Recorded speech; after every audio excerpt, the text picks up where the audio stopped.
Fender Newport Bluetooth speaker. It's not just a nostalgia trip. This speaker sounds great. When companies such as Fender branch out into product categories they're not known for, it always invokes an element of skepticism in the press. Guitars? Amplifiers? All cool, Fender. A Bluetooth speaker that echoes the look of a Fender guitar amp? Prove it. Fender has. The Newport is one of the best-sounding single-cabinet Bluetooth speakers of its size on the market, totally justifying its $200 price tag. If you didn't catch it in the intro, the Newport is designed in the style of a portable Fender amp, like the famous Princeton, Reverb, or Twin. It's convincing without being stupid. Real fabric speaker grills aren't very practical for carry-along speakers, so the company opts for real metal. Take that bulky things.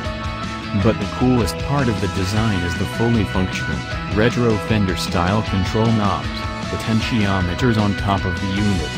They control the volume, treble, and bass, and they feel super solid and smooth. Appreciation for the superior tactile and visual feedback afforded by old-school analog controls is rare in a world that's enamored with touchscreens.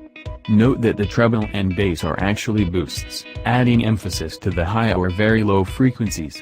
They're not boost cut types like on a real guitar amp. There's also a genuine toggle-type power switch, a properly Fender-like power LED, not old-school jewel-shaped red, but the flat modern blue.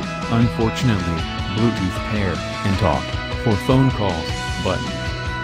The Newport is sturdily constructed, as is evidenced by its 3.25-pound curb weight, although some of it is undoubtedly due to the large battery inside. The speaker measures 5.6 inches high, by 3.5 inches deep, by 7.25 inches wide, which makes it a bit more cumbersome than most, albeit still perfectly portable.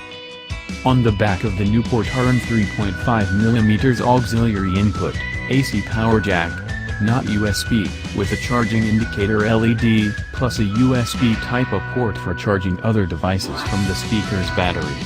The power jack and AC adapter are a slightly oddball 15 volts. That will charge the unit much faster than a 5-volt USB-style hookup, but of course it's not as common as the micro USB connector that most BT speakers use. Try not to lose it, it won't be easy to replace.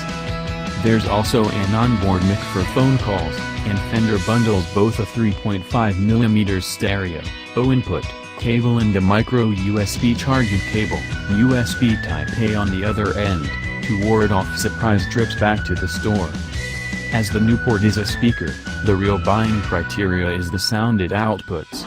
The minute you hear the guitar strum that accompanies power-up, you get the idea that the 30-watt Newport's emanations might be on the plus side of pleasant. The Newport has a relatively neutral sound, that is, it doesn't overly accentuate any frequency. It has enough top end to keep things clear, the mid-range is decently tight, and turning the bass up to 10 provides more than adequate thump for most music genres. If you're looking to loosen the bolts in your vehicle, this won't do it like a subwoofer, but it's not a wimp. What impresses the most is how clean the Newport's sound remains even when you crank the volume, of which there is a fair amount. Very few Bluetooth speakers don't distort in one way or another, or start to accent different frequencies as you turn them up. The Newport stays undistorted and retains the same sonic coloring throughout the volume curve. If there's any complaint at all, it's the lack of stereo separation that is present with nearly all single-cabinet Bluetooth speakers. The Newport is probably a hair worse than most units in that regard, because, well, it's not stereo. So as not to prejudice you, that fact is introduced at the end. The overall sound is so good, a good deal of listening took place before the realization that it isn't stereo kicked in. That says something right there. Mostly how lousy the separation is with most Bluetooth speakers. What was a bit disappointing was the lack of support for TWS, true wireless stereo, or the equivalent. A pair of these in a stereo configuration would probably sound very good. Fender claims up to 12 hours of runtime for the Newport, and that's just about how long it ran at low volume. Standby was 3 days and counting at the time of this writing.